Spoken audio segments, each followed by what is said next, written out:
Welcome to Carpe Dime, a podcast about personal finance and everyday life. I'm Jamie Davidson. And I'm Dusty Simmons from Financial Center First Credit Union.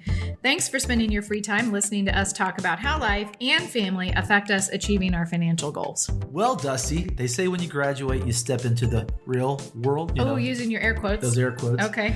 And as cheesy as it sounds, it's definitely spot on, I think. It kind of is. Even if you've been working during college, you were in high school, you worked a little bit, you worked throughout college, and then all of a sudden you wake up and you're sort of expected to go be an adult. And there's like all these decisions to be made that you've never had to think about. Right. And it's not like you weren't an adult when you're in college, but all of a sudden everybody's like, the question is, when you get a job, where are you going to work, So. Right. Well, Jamie and I, unfortunately, have been in the real world for quite some time. But, I still remember what that was like. I mean, can you think back to when you were making that transition, and what were some of the things that really shocked you? I was actually kind of a slacker. So I got my career and I got out, and I didn't go right into my career. I bopped around and did some bartending and worked in the restaurant business, and it was a lot of fun, made a lot of money. But I started getting that question, when are you going to get a real job? Right. And I kept going, this is a real job. I make real money. It was different. And what's really funny, though, is when I went from working in the restaurant to my real job as an educator, I actually took a pay cut. Wow. Yeah. So that was a little tough there, But I also think back to college when I got out, I was actually a little depressed because we were used to our little bubble there. And all your freedom and yeah, and then you get back home, and if you stay with your parents for a while and you get back home, they want to know when you're coming home. What are you doing out so late? And it's just a huge. This message comes from Capital One. With the Spark Cash Plus card from Capital One, you earn unlimited 2% cash back on every purchase and get big purchasing power so your business can spend more and earn more. Stephen, Brandon, and Bruno, the business owners of SandCloud, reinvested their 2% cash back to help build the company's retail presence. Capital One, what's in your wallet? Find out more at CapitalOne.com/SparkCashPlus. Terms apply.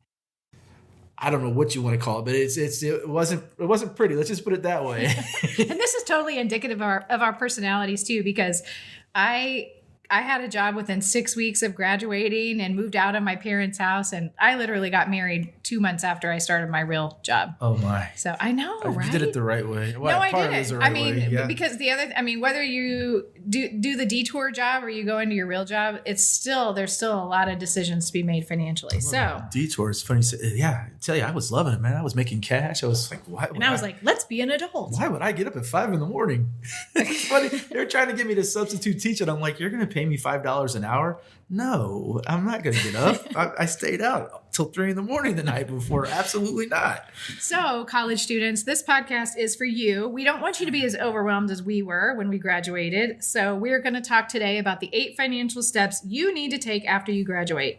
But as usual, at first, let's take a look at some stats. Yeah, we got some facts and some stats. And Dusty, go ahead and give us that first one. All right. So according to an offers.com survey, 55% of new college grads say their number one graduation gift they'd like to receive is, and this kind of surprised me, financial help. I wonder if that means they want some money. I don't know if that means money or if it means advice. Mom and Dad, will you give me money for a down payment on a house? Absolutely not.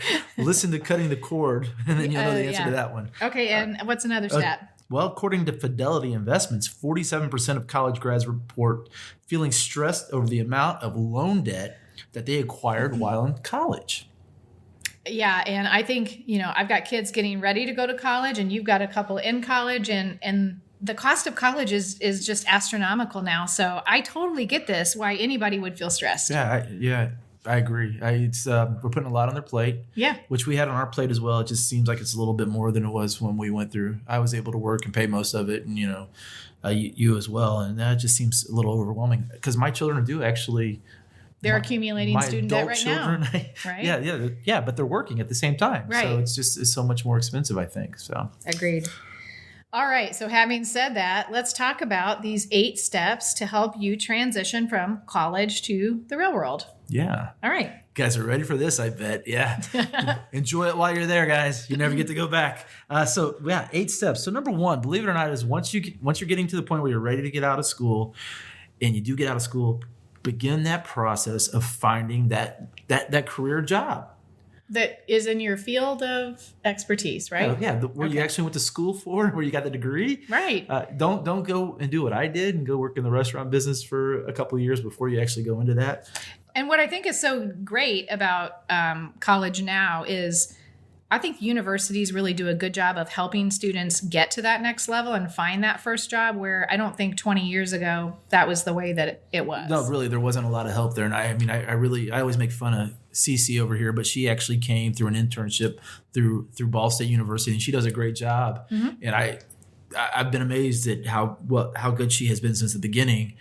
So I think they're more prepared than I was. Absolutely. Well, and internships is such a big thing now, where back then it really, it was encouraged, but it wasn't required. So exposure to real life jobs is easier. Yeah. It's required for most majors nowadays, right? I was required to do student teaching, but that didn't mean that school was going to hire you. That's exactly right. No, they wanted you to be a substitute. Right. So that's what it takes me back to, why it took me so long, because you have to get offers.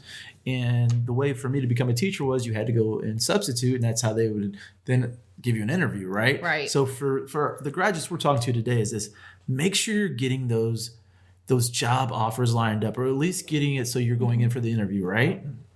Absolutely. And so, hopefully you're getting multiple offers, you're doing lots of interviews, but when you get those, you're comparing those offers and you're being prepared to negotiate. Right.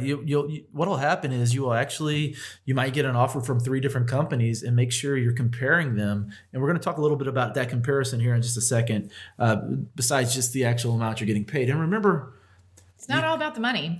There's some other things in there you should take a look at. Yeah, which really is about number 2, right? Right. But before we go to number 2, remember this. When you do get the offer financially, believe it or not, you can negotiate that. You can ask for more, which I know sounds very intimidating, but it can be done. That was the mistake I made. I negotiated, but it was like $2,000. And you gotta put a little bit more value in yourself. Right. Because they're always going to go low. You want to go high so that you can meet in the middle of where you really want to be. I'm going to remember this next time I have to negotiate my raise. So what's number 2, Dustin? Okay, so number 2 really goes along with that is once you found that first potential job and you're comparing offers, make sure you're looking at their employer benefits in addition to the salary. So things like what? You want to look at healthcare. Do they offer healthcare, and how much is that? You want to look at, do they offer rewards for doing wellness? Like our employer actually gives us wellness bucks if we do certain things. Right. Also, what else do you want to look into? You want to look into 401ks, what their match policy is. Some companies offer some really great match policies now. And don't also forget about things like vacation and sick leave. What's their policy on all those? If you plan on being somewhere very long, what's their maternity, paternity policy? Right. Just, companies are getting a lot better at catering to this younger generation. So look for things that you value yourself in your work-life balance. It used to be you went, they offered me this much money and I get this many days off, and that was sort of it. Now you've got to look at all these things. And, okay, so I'm making this much money, and then you got to look at your quality of life. Because most of us now are trying to, you live to work, but now we sort of created that idea that you work and then you live, right? Living comes first. I think in my parents' generation, my father, work was that was who he was. He worked to live. He worked to live. Right. Yeah. So make sure you're looking at those things, and look for the vacation days. Look for those, like you said, paternity, maternity leave, because there are some companies out there now that will pay you for a lot more than others would. When we were going through maternity and paternity leave, nothing. It was just, you had to use your sick days. Right. Things like, I'm seeing a lot of companies that are offering things like Friday lunches, gyms at the office, or a gym membership, or parking paid, or whatever, work from home opportunities. Think about how you want to work, and then look for companies that have the job you want, but also the benefits that align with your values. Right. And make sure you're comparing them when you get the offers. Yep. Okay. So number 3. Okay, we're always saying this on here, but we're going to say it again. Make sure you're creating a budget. You're sitting down and looking at a budget, and that you are actually getting the job that will fit your budget, because if it doesn't fit your budget, you're going to have to adjust your budget. Come on, Jamie. I'm 22. Do I really need a budget? Well, unless you plan on living with your parents and then paying for everything, you might want to get a budget, right? Right. Usually you get out of school, you want to, I wish I was 22. I should. Right. Let's go back to 22. Let me go back to 22. You've got, you either live with your parents or you move out, right? And so you have to pay rent. Mm-hmm. And you decide whether or not are you going to have a roommate or not have a roommate. Mm-hmm. Did you have a roommate or did you? I got married. You got married. I know, I'm stupid. I know Cece moved out and she had her own apartment. I actually had a roommate who was a very good friend of mine, but I can tell you, after a year living together, I don't think we talked to each other for 3 months afterwards. Oh, wow. Because we just had gotten to that point. And then 3 months later, I got married and he was in the wedding. But I mean, really, you have to think these things through, right? So you're using an app or you're using a spreadsheet, you're creating a budget. And what are the things that you should be putting in your budget at this point? Rent. Mm-hmm. Okay, what else? Student loan payments. All right. If you have a auto loan, if you need transportation of some sort, whether it's Uber or taking... Or a bus pass or a subway pass or... Yep. If you want to go out and eat on the weekends or during the week, you have to have food on there and groceries. Don't forget groceries. Entertainment. Yeah. And I know when we're in our 20s, we like to go out and have entertainment. Utilities, don't forget all those things that you take for granted. Usually at home, you don't have to worry about the electric bill. You don't have to worry about the water bill. Once you get out, you'll eventually realize why I'm running around like a maniac going, who left these lights on? Don't turn the heat past 71. 67 in my house. What are you talking about? So in leisure and, vacation and also savings, you've got to get in this habit of putting money away as soon as you get that job. Hopefully you're doing that before you graduate. If not, it's going to be hard to come back and relearn that habit. And we talk about this in other podcasts, but this is where it really comes back to what's your standard of living. Because if you are a student who's been living with your parents and your standard of living has been able to be higher because the money you're making is your just, entertainment money, your life may have to change a little bit, right? Yeah, it's going to have to, and you're gonna have a little shock there for a minute. It's almost like getting thrown in the deep end. I remember that. It sucked. It's like instead of just spending money on the things that I want, there's things I have to spend money on. And in all honesty, this conversation took place between my wife and I a month after we were married. I mean, we had our first little, flare up over this because her expectations were different than what the reality, what your budget allowed. What the reality was, right? So I mean, you've got to make sure you're doing that. So what's number 4, Dusty? Okay, so and this is part of our normal, do a budget, and then the next thing, number 4, is to establish an emergency fund. And again, this is crucial because there are going to be times that your car breaks down or your oven goes out or whatever. You need that $1,000, and that's all we're asking you for your first emergency fund. $1,000 put away for an emergency. Right. An emergency isn't going away this weekend to Florida with my friends because... Yeah, that's not an emergency. Or it's time to go to Vegas. That's it. I probably justified it was an emergency when I was in my 20s, but today that's not an emergency. It's something bad happens that has to be fixed in the house. Like you said, it could be the washing machine. It could be the refrigerator. It could be, a pipe burst and you have to have a plumber come in. Plumbers are expensive, guys. I tell you what. Be careful of the toilet because that plumber comes in, you're charging $100. That's funny. Cece's laughing at me. I got to be honest with you. I'm not talking about the way you think. My wife one day poured the wax from the melts down and flushed the toilet. And then a couple days later, I said, "What? Something's wrong with the toilet." She's like, "Well, I might have done that." It created it sealed it so it wouldn't go down. So, yeah, but this really goes back to the idea that life sucks. I mean, it really does. And when it rains, it pours. I mean, we have a coworker who this week alone, like her garage went out, her garage door went out, her oven went out, and she had to have a car worked on. And that's more than $1,000. So emergencies happen. You got to plan for them. You may not know this, but I talked to another employee this week who actually had to spend $600 on the refrigerator. And the discussion they were having at their house was, should they just get a new one because they've already spent $600 and now there's another problem with it? That in life doesn't suck, but it sucks the money right out of your pocket. Let's put it that way. So number 5, we don't like to do this. You have to make those tough financial decisions, Dusty. Am I going to live at home? Or am I don't want to live at home. You don't want to live at home? But I sort of touched on this already. Am I going to live at home? Am I going to get a roommate?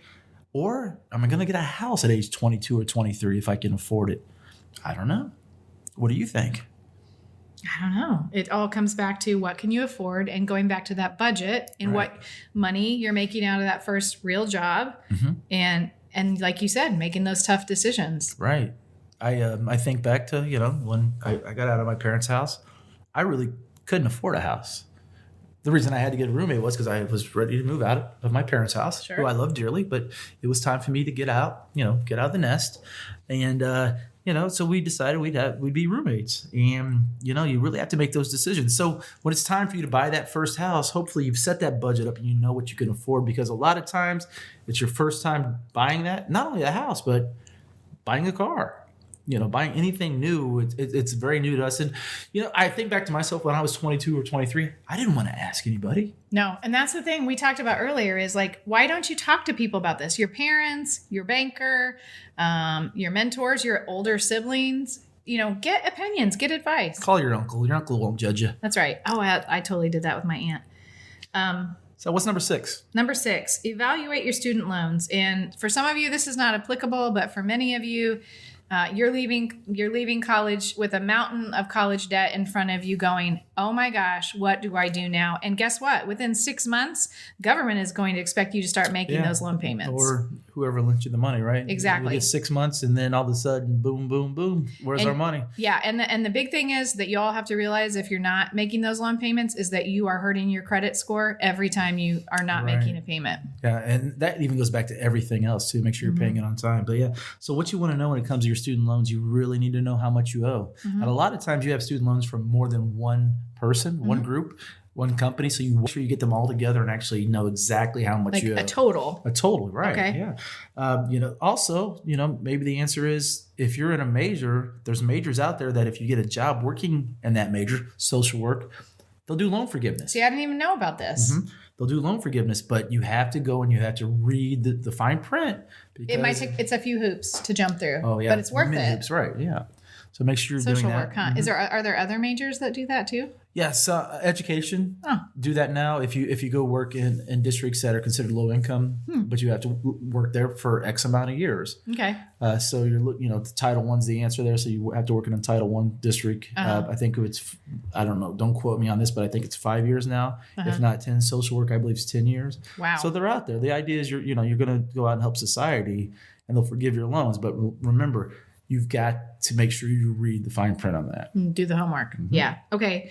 Loan consolidation. Now, I don't remember, like if you have the Stafford loan or you have whatever, can you do loan consolidation? You can. You can actually do it with them. And the answer to that is you look at that and you're going to see, what's best. Are they going to consolidate them? And hopefully when you do consolidate, they're going to give you a better rate on that.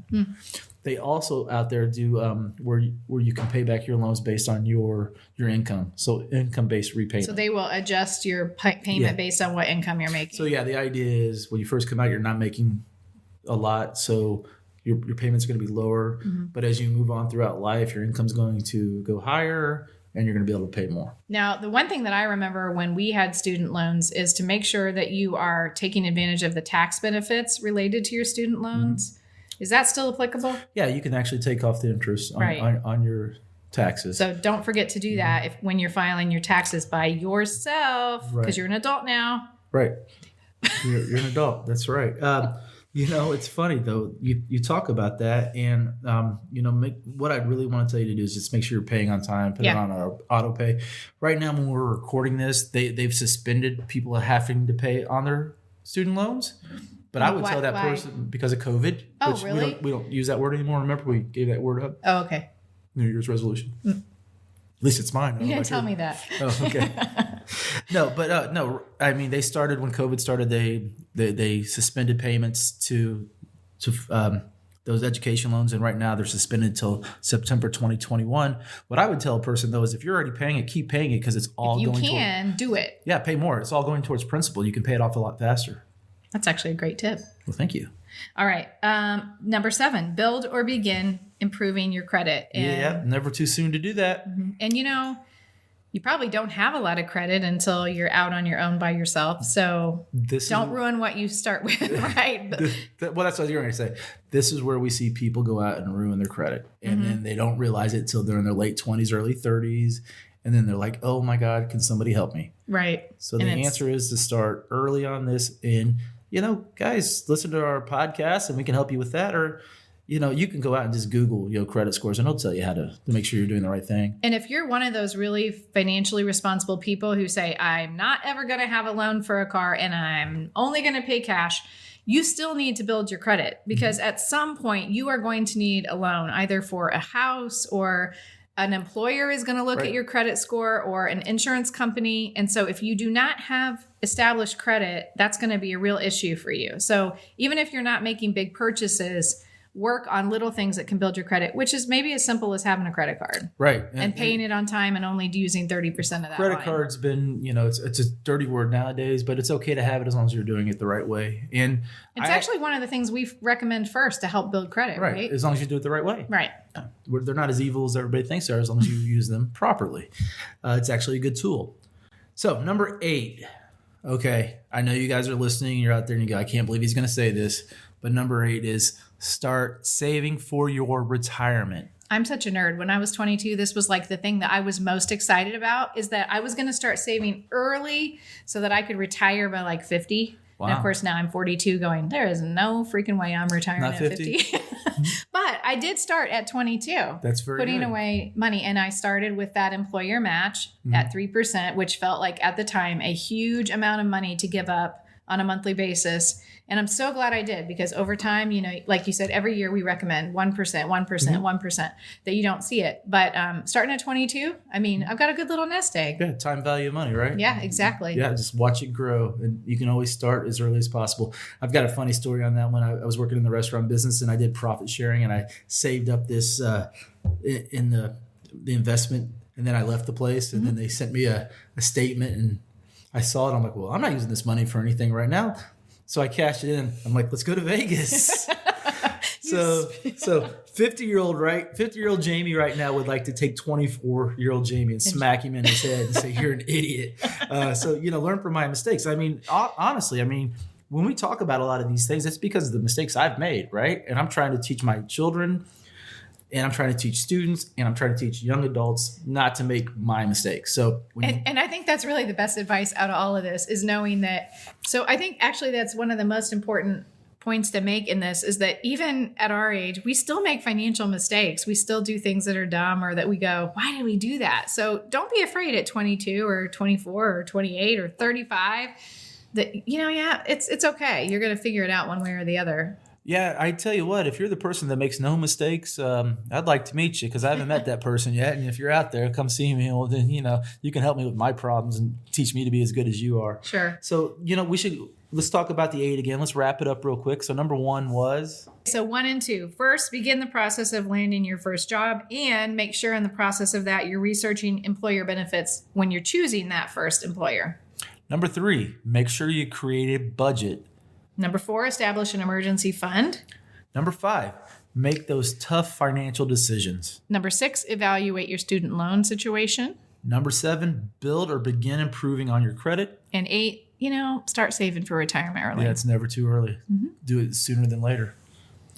So this is 8. 8 is a lot of steps. So if I'm just coming out of college, is that something I should have to accomplish in a month, a year? What's the time frame on all this? So what I would say is this, do you expect to get it done in 1 month? Does it have to all be done at once? I hope not, because that seems a little overwhelming. It's very daunting, right? So the answer is really, this is something you're taking steps towards. All these things we talked about, it might take you 6 months. It might take you 12 months. It's really about taking those steps and doing it so that you're successful. It's not really about, I need to get this done now. And then actually, the anxiety comes in, right? You don't want the anxiety. Well, and don't forget to use your resources. So if it's a parent you want to talk to who's good at managing money, or a friend or an aunt or an uncle, or your financial advisor, or even us, right, Jamie? Because this is what we do for a living. If you need help creating that budget or figuring out your finances, email Jamie. Right. Yeah. jdavidson@fcfcu.com. And we'll find a way to help you out and work with you and make you successful after you get out of college. Yep. And if you're approaching that May 2021 graduation, congratulations. That's a huge accomplishment, and best of luck in your endeavors in your first job. Very exciting. Carpe Dime is presented by Financial Center First Credit Union. It's produced by Jamie Davidson, Dusty Simmons, and Courtney Cooper. Financial Center is a 7-time national award winner in the category of adult financial literacy. And our goal is what, Jamie? helping you improve your financial life. To learn more, visit fcfcu.com. And if you like what you hear, where can they find us? You can go to iTunes, you can go to SoundCloud, Spotify, and the all-new Indiana Podcast Network. All right. That's it for today. Good luck with graduation.